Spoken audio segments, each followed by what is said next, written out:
அகில இந்திய தொழில்நுட்ப கல்வி கவுன்சில் எனும் AICTE இன்ஜினியர்கள் தினத்தையொட்டி கல்வி மேம்பாட்டுக்கான திட்டங்களை அறிமுகம் செய்துள்ளது. அந்த வகையில் ப்ராஜெக்ட் பிராக்டிஸ் திட்டத்தை அறிவித்துள்ளது. இந்த திட்டத்தின் கீழ் நாடு முழுதும் AICTE அங்கீகாரம் பெற்ற இன்ஜினியரிங் கல்லூரிகளில் கல்வி தரத்தில் 2 மற்றும் 3ஆம் நிலையில் உள்ள 1000 கல்லூரிகளை தேர்வு செய்து அவற்றை தரம் உயர்த்த நடவடிக்கை எடுக்கப்பட உள்ளது. அக்கல்லூரிகளில் அடுத்த 3 ஆண்டுகளில் புதிய திட்டங்கள் குறித்து கற்றல், நேரடி தொழில் பயிற்சி, மேம்படுத்தப்பட்ட வேலைவாய்ப்பு பயிற்சி போன்றவை செயல்படுத்தப்பட உள்ளன. இதன் வாயிலாக நேரடியாக 20 லட்சம் மாணவர்கள், 10,000 பேராசிரியர்கள் பயனடைவர் என AICTE அதிகாரிகள் தெரிவித்துள்ளனர்.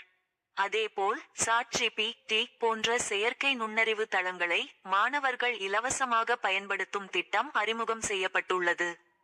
இதன் வாயிலாக மாணவர்களின் ஆராய்ச்சி மற்றும் புதுமையான கண்டுபிடிப்புகள் ஊக்குவிக்கப்படும் என AICTE தெரிவித்துள்ளது.